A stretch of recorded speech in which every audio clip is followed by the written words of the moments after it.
है, बहुत कुछ सीखना है एक्चुअली। और जितना हमने लास्ट वीडियो में डिस्कस किया था उससे काफ़ी ज़्यादा ही हमें सीखना होगा। तो उसमें सबसे पहले तो अगर आप लोग को याद होगा कि आपको तो सबसे बेसिक तो यही समझ में आना चाहिए कि ट्रिगोनोमेट्री में इसका मीनिंग क्या है बेसिकली। इसका मीनिंग मेनली क्या हो जाता है कि आपका रिलेशनशिप, या फिर आप ऐसे बोल सकते हैं कि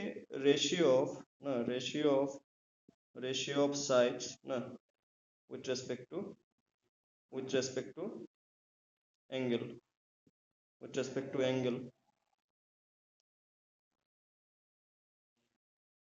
इसमें there were how many types of trigonometric ratio, जो हम लोग ऐसे जो कहते हैं कि ना sine, sine, cos, then tan, then cosec, then sec, then cot, these are the mainly, इन सबको क्या कहते हैं? Trigonometric ratios.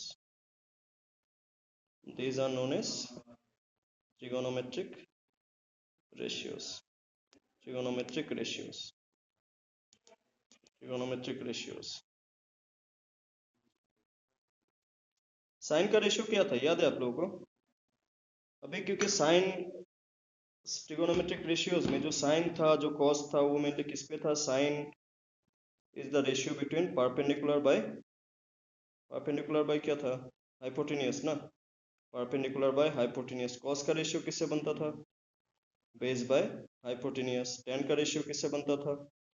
Perpendicular by which one? Base. Cosec, cosec किसका रेशियो प्रोगल था? साइन का ना। साइन का रेशियो प्रोगल था। कोसेक किससे बनता था? एच बाय पी ना, एच बाय पी। सेक किसका बनता था? H by B. And cos किसका बनता था? B by P. these were the ratios ना, these were the ratios, है कि नहीं? these were the ratios।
Audio सुनाई दे रहा है कि नहीं? वैसे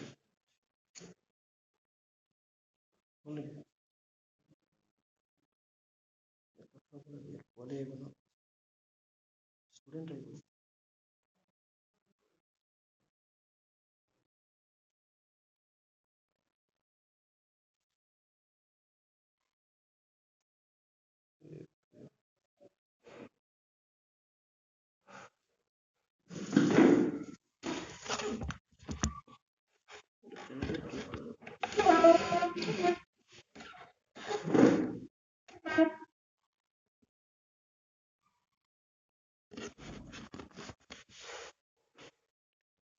अच्छा, आपको अगर एक क्वेश्चन देखते हैं सबसे पहले, चलिए मान लेते हैं कि sine x is 1/3, sine x is 1/3। अगर आपको बोला जाए कि टेन एक्स का वैल्यू निकालिए, तो आप निकाल पाएंगे कि नहीं? टेन एक्स का वैल्यू निकाल पाएंगे? टेन एक्स का वैल्यू, ये व्हाइट बोर्ड दिख रहा है कि नहीं आप लोग को? दिख रहा है ना?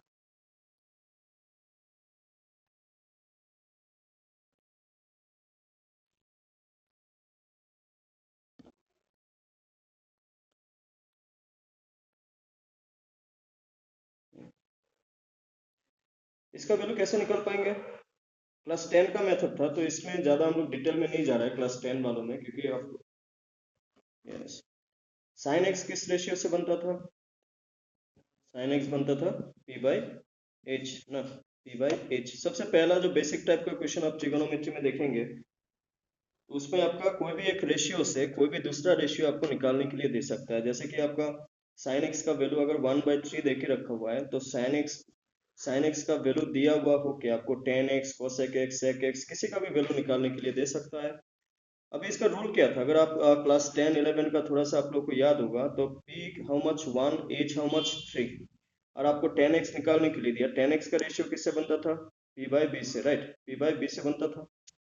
इसका मतलब आपको अगर 10x निकालना हो तो आपको चाहिए परपेंडिकुलर, आपको चाहिए बेस ना। ट्रिगोनोमेट्री में उस दिन जो लास्ट वीडियो में हमने बताया था, फिर से मैं थोड़ा सा बताता हूँ कि trigonometry deals with right angle triangle. ये आपको क्लियरली समझ में आना चाहिए कि जो ट्रिगोनोमेट्री होता है वो सिर्फ राइट एंगल ट्राइंगल में ही एप्लीकेबल हो सकता है। राइट एंगल ट्राइंगल बोला जाए तो उसका जो अपोजिट साइड होता है उसको क्या कहते हैं? हाइपोटेनियस कहते थे ना।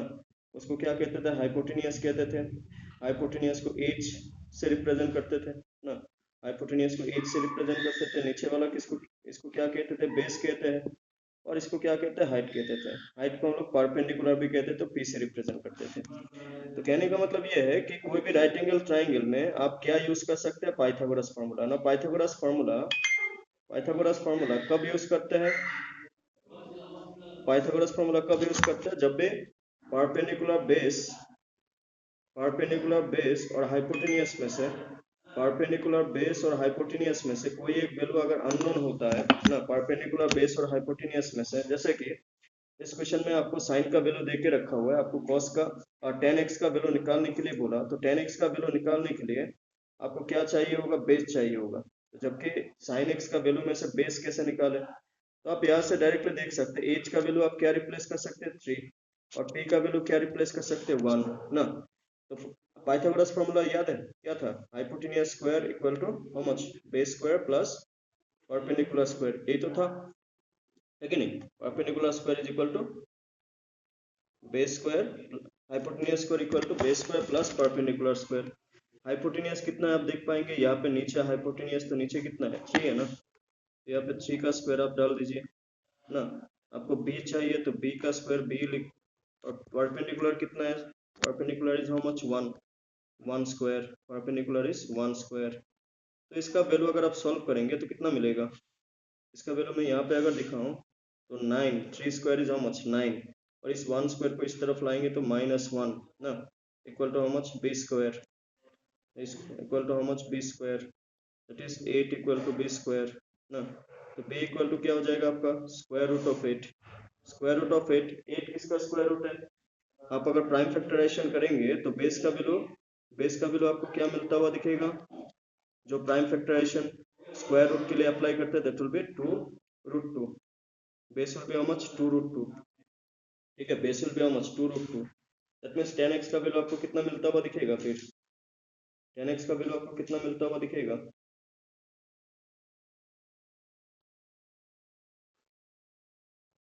10x का वैल्यू आपको कितना मिलता हुआ दिखेगा फिर?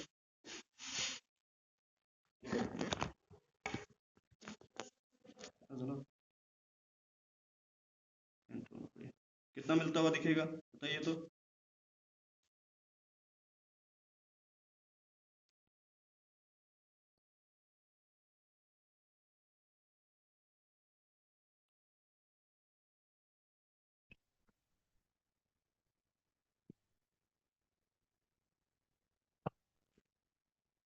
वन अपॉन 2√2 होगा sir. 1/2√2, yes exactly, 1/2√2। This is the basic. Actually देखिए, हाँ आपको मैं एक चीज बताऊं, क्योंकि आप लोग स्कूलिंग के लिए तो एग्जाम नहीं देगा आप, क्योंकि आप एग्जाम कोई भी कॉम्पिटिटिव एग्जाम जैसे टीजीटी के लिए आप दे रहे हैं ना, तो सबसे पहली बात तो आपको ध्यान में रखना है कि आपको अगर कोई भी ट्रिगोनोमेट्रिक रेशियो का वैल्यू दिया हुआ हो, आपको कोई और ट्रिगोनोमेट्रिक रेशियो का वैल्यू अगर निकालने के लिए दिया जाए तो वो आपको आना चाहिए। पहली बात तो आपको ये समझ में आना चाहिए, ठीक है ना। कोई भी ट्रिगोनोमेट्रिक रेशियो का वैल्यू आपको आना चाहिए।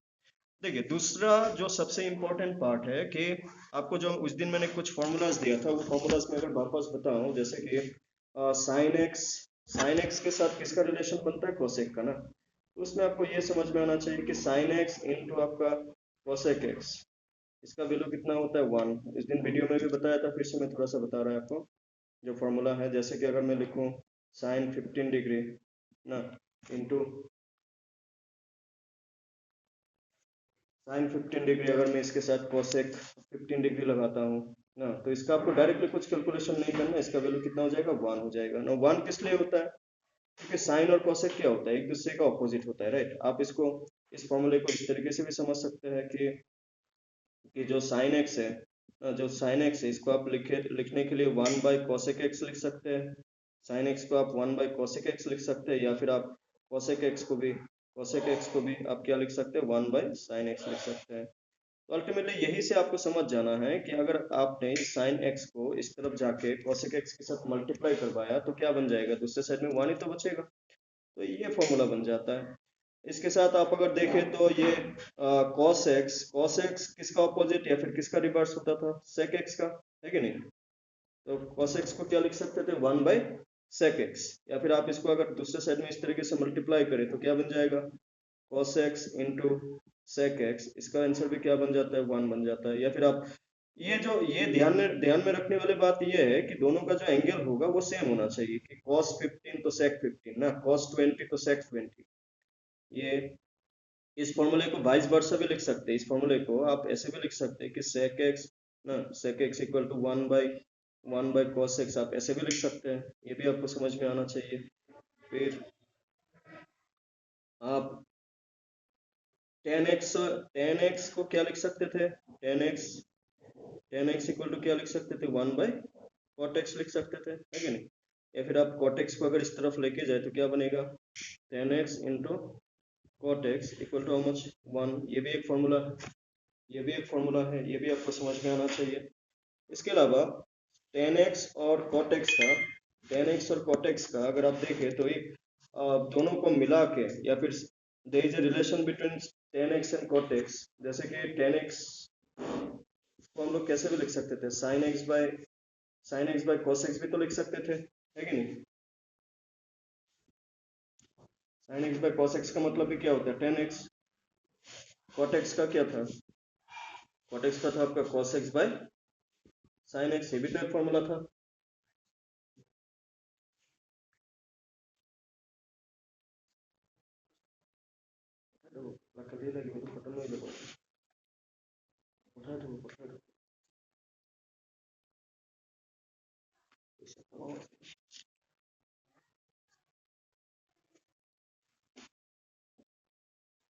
अच्छा, क्लास 10 में एक टेबल था, आप लोग को याद है, 0 से लेके 90 तक, 0 डिग्री से लेके 90 डिग्री। एक्चुअली आप लोग को देखें तो जो मेनली आपको अगर याद होगा क्लास 10 में अपने 0 डिग्री के लिए, 30 डिग्री के लिए, देन 45 डिग्री के लिए, देन 60 डिग्री के लिए और 90 डिग्री के लिए साइन का, कॉस का, टेन का, इन सब का वैल्यूज आप लोगों ने पढ़ा था। अच्छा, आपको अगर मैं थोड़ा सा पूछ लूं साइन के बारे में, साइन 0 डिग्री कितना था, sine 0 degree, what was the value of sine 0 degree,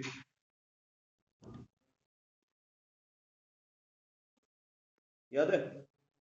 yes exactly 0।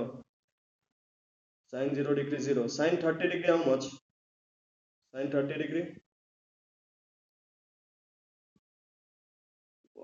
1/2 ना, sine 30 degree. Sine 45 degree how much, 1/√2 ना। Sine 60 degree how much, sine 60 degree √3/2। तो sine 90 degree 1, sine 90 degree 1। Now आपको एक चीज समझ में आना चाहिए कि हमें अभी 90 के अलावा भी आपको 180 डिग्री, आपको 270 डिग्री, आपको 360 डिग्री, इन तीनों के बारे में भी आपको अभी मालूम होना चाहिए। ठीक है, तो इसमें एक डिटेल में अभी पूरा एक टेबल बना के हम लोग डिस्कस करेंगे, बाकी एंगल्स के लिए भी कैसे निकाला जाए, या फिर कैसे चीज़ों को याद रख सकते हैं कि किसके लिए क्या होगा। तो इसके लिए एक टेबल बना लेते हैं। चलिए आप लोग भी साइड साइड में बना लीजिएगा ताकि आप लोगों को भी एक ही बार में हो जाए। तो मैं से एक टेबल बना लेता हूँ, ठीक है। टेबल बना लेता हूँ।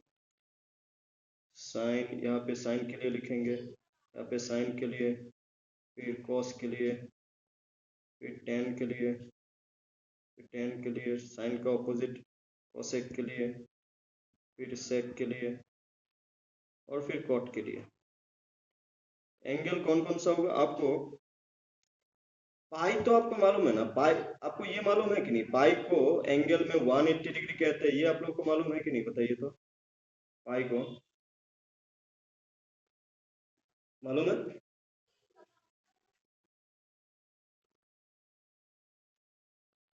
देखिए एंगल लिखने का ना, यस, चलिए एंगल लिखने का दो तरीके होते हैं। एक तो जो हम लोग डिग्री मेजर, डिग्री में आपको जो 30 डिग्री हो, 45 डिग्री हो, 60 डिग्री हो, 90 डिग्री हो ना, 180 डिग्री हो, जैसे हम लोग डिग्री में कहते हैं। और एक तरीका है जिसको हम लोग कहते हैं रेडियन मेजर। रेडियन मेजर में जैसे ये 0 डिग्री तो 0 ही लिखते हैं। नाउ एक होता है पाई, पाई अपॉन 6 को, पाई अपॉन 6 को क्या कहते हैं? 30 डिग्री। तो अभी अब पाई अपॉन 6 अगर कहीं पे भी दिखे तो आपको समझ जाना है कि that is for 30 degree. Pi upon 6, pi by 6 को हम लोग क्या बोलेंगे? 30 डिग्री, ठीक है ना। Pi upon 6 30 degree. Then pi upon 4, pi by 4 जिसको कहते हैं, पाई बाय 4 को क्या कहेंगे? 45 डिग्री, ठीक है ना। पाई अपॉन 4 को क्या कहेंगे? 45 degree. Then pi upon 3, pi by 3, pi by 3 होने से, पाई बाय 3 होने से क्या कहेंगे इसको? 60 degree. Pi by 3 is 60 degree, pi by 3 is 60 degree. Then pi by 2, pi by 2 is 90 degree, ठीक है ना। Pi by 2 is 90 degree. तो ये पूरा टेबल को एक बार देख लेते हैं, उसके बाद 360 pi by 4, then pi by 3, pi by 3, then pi by 2, pi by 2, then pi is 180, then 3 pi by 2, 3 pi by 2 that is 270 degree. आपको जो वैल्यू मालूम नहीं उसको साइड में उसका वैल्यू भी लिख लीजिएगा कि 3 pi by 2 means 270 degree and 2 pi। ये पूरा टेबल, इस टेबल को मैं डायग्राम ग्राफ से भी आपको समझाऊंगा। पहले मैं थोड़ा सा टेबल ऐसे बता देता हूँ, क्योंकि टेबल आपको क्लास 10 में भी 90 तक ना, 90 तक आपको क्लास 10 में भी मिल चुका है।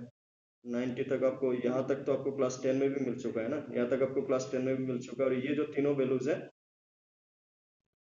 ये आपको 11 में मिलता है। लेकिन मैं एक ही साथ बताता हूँ, फिर वापस आएंगे उसका डिटेल में। जैसे साइन 0 0 ना, साइन 30 1/2, साइन 45 1/√2, 1/√2, साइन 60 √3/2, √3/2, √3/2,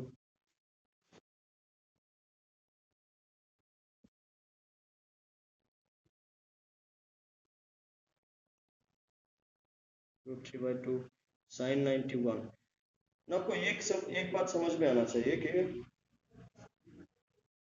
जो साइन एक्स का वैल्यू होता है, जो साइन एक्स का वैल्यू होता है कॉस एक्स का, अगर आपको टेबल याद होगा क्लास 10 का, तो ये जो 90 का जो वैल्यू मिलता है और कॉस का जो वैल्यू मिलता है वो एक दूसरे का ऑपोजिट होता है।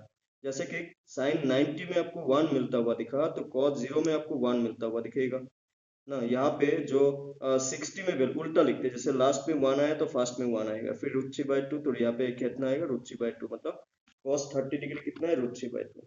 देन cos 45 डिग्री कितना है? 1/√2 ना, cos 45 is 1/√2। देन cos 60 degree is 1/2 and cos 90 degree is 0।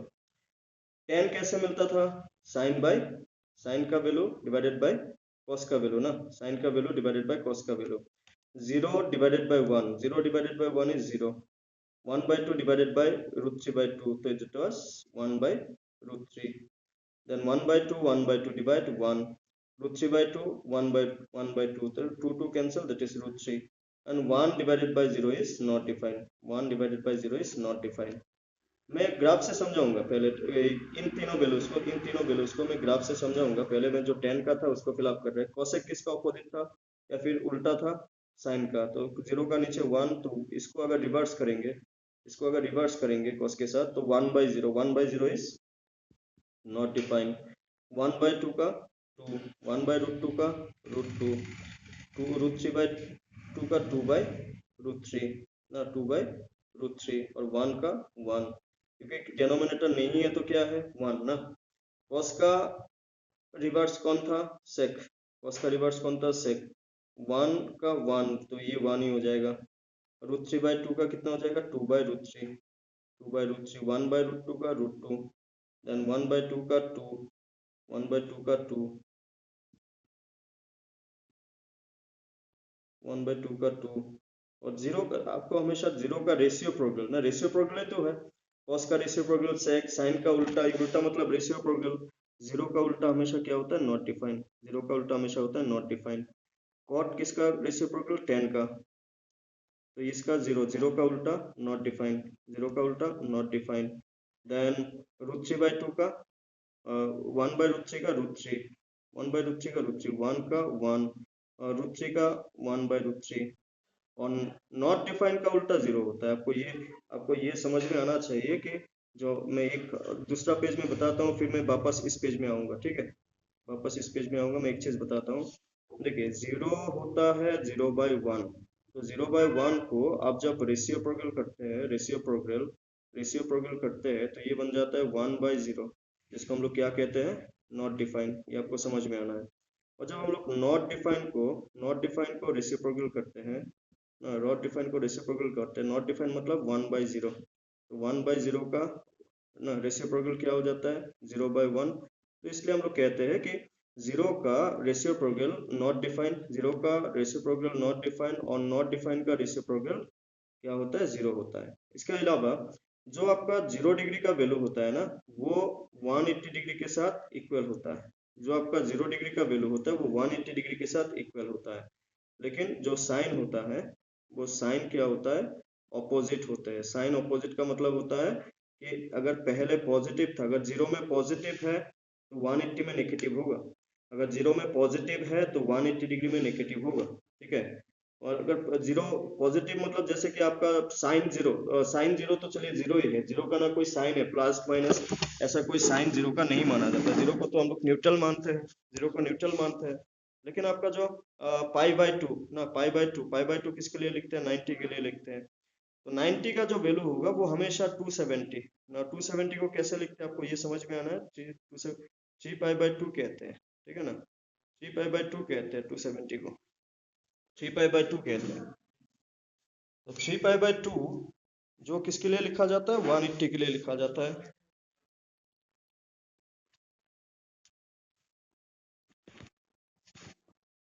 Three pi by two 270, 90 degree का वैल्यू और 270 का भी वैल्यू सेम होता है, लेकिन यहाँ पे भी साइन क्या होता है? साइन साइन जो है आपका ऑपोजिट होता है। साइन ऑपोजिट कैसे होता है मैं टेबल में वापस समझाऊंगा आपको। और आपका जो 0 डिग्री का वैल्यू होता है वो 2 पाई यानी 360। तो इन दोनों exactly equal, they are exactly equal ना। एग्जैक्टली इक्वल क्यों है? एग्जैक्टली इक्वल क्यों है ये भी मैं बताऊंगा आपको। उससे पहले वापस उस टेबल में जाते हैं जहाँ पे हमने टेबल को बना रहा था, जहाँ पे हमने टेबल को बना रहा था। देखिए, हमने अभी भी बोला 0 डिग्री का वैल्यू और 180 डिग्री का वैल्यू दोनों सेम होता है ना। यहाँ पे साइन जीरो का वैल्यू जीरो है, तो कॉस और साइन 180 का भी वैल्यू क्या होगा? जीरो होगा।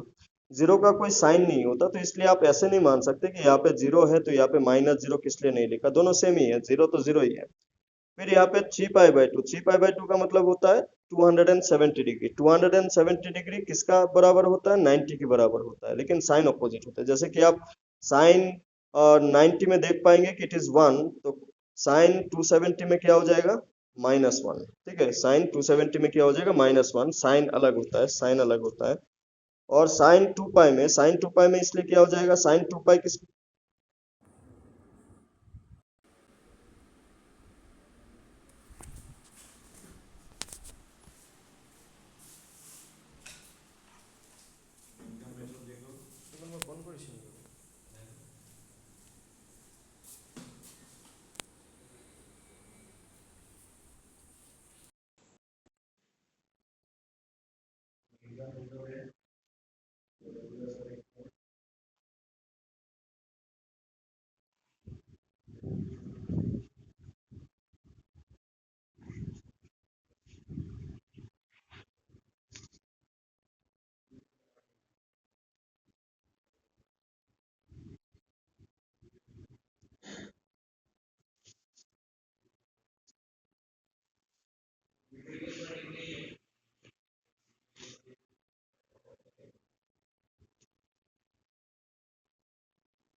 टेबल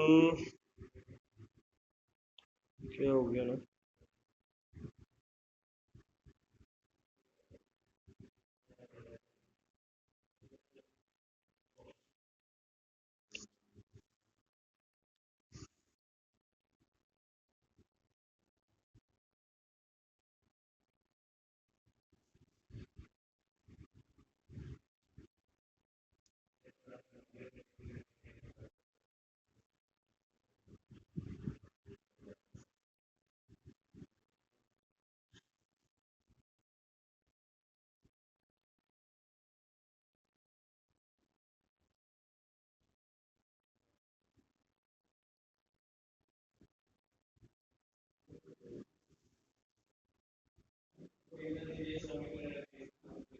ये क्या हो गया।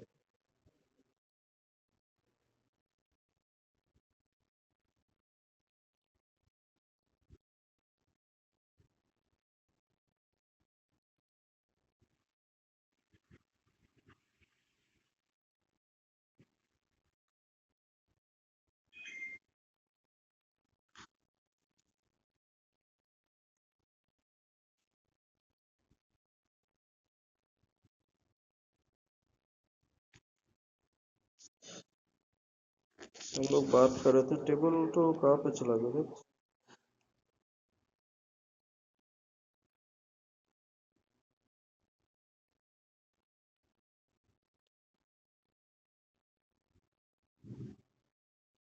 'टेबल को एक बार कंप्लीट कीजिए, तो ये कुछ एक तो गड़बड़ हो गया फिर से।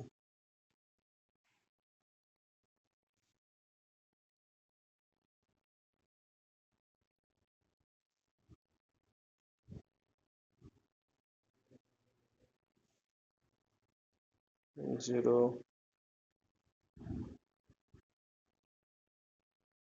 5/6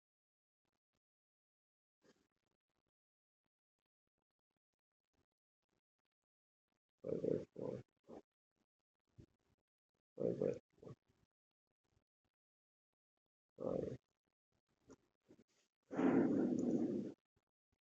5/2।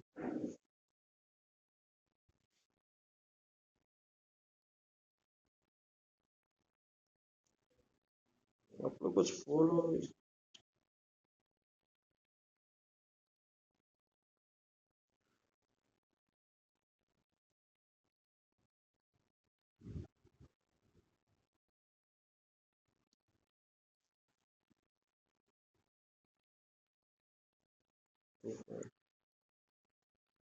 साइन कॉस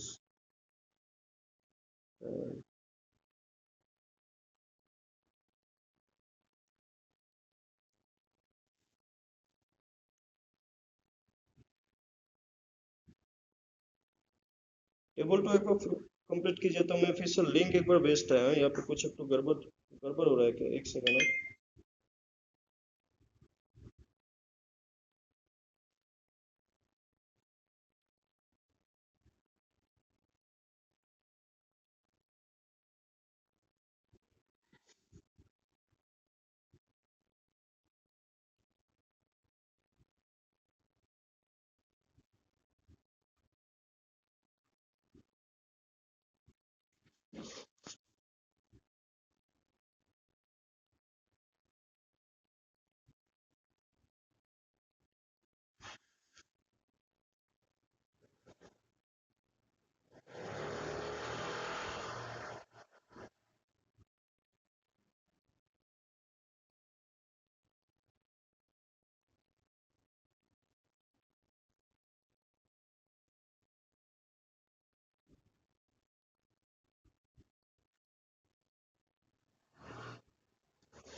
+11 का, ओके, मैं कुछ एक क्वेश्चन दिखाता हूँ आपको।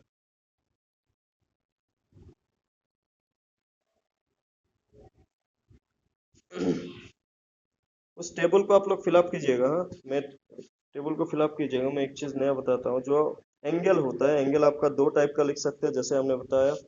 एक तो है कि डिग्री मेजर, एक तो आपको होता है डिग्री मेजर। और एक होता है आपका रेडियन मेजर, एक होता है आपका रेडियन मेजर। देखिए डिग्री कौन से होते हैं, डायरेक्टली जब आप प्रोटेक्टर से नापते हैं कि इस तरीके से अगर एक एंगल आप एंटी क्लॉकवाइज नापते हैं, एंटी क्लॉकवाइज एंगल को क्या कहते हैं, एंटी क्लॉकवाइज एंगल को पॉजिटिव माना जाता है, आपको ये समझ में आना चाहिए। और किसी भी एंगल को आप अगर क्लॉकवाइज नापते हैं, नहीं इसको कहते हैं क्लॉकवाइज, आप अगर क्लॉकवाइज नापते हैं तो इसको मानते हैं positive. Anti clockwise negative, clockwise positive, anti clockwise negative, clockwise positive.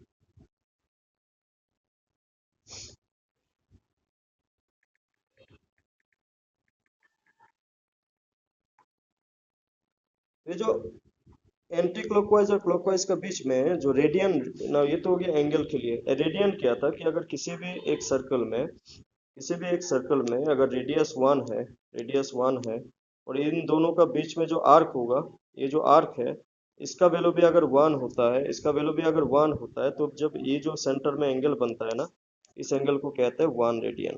ठीक है, इसको कहते हैं 1 रेडियन। नाउ अगर मान लेते हैं कोई एक सर्कल है जिसमें जो रेडियस है वो 1 है, जो रेडियस है वो 1 है, लेकिन ये जो आर्क है इसको क्या कहते हैं, आर्क कहते हैं। इसको क्या कहते हैं, आपका आर्क कहते हैं, ये वाला इसको क्या कहते हैं, आर्क कहते हैं। अगर इसका वैल्यू 2 हो गया ना, इसका वैल्यू 2 हो गया, तो ये जो एंगल है इसको क्या बोलेंगे फिर, 2 radian. In short radian, radian को निकालने के लिए, रेडियन को निकालने के लिए आप क्या करते हैं, एल बाय आर, आप फॉर्मूला इस तरीके से अप्लाई करते हैं रेडियन को निकालने के लिए, एल बाय आर। एल क्या है, एल बेसिकली आर्क लेंथ, ठीक है, आर्क लेंथ, आर्क लेंथ, ठीक है, दिस इज आर्क लेंथ।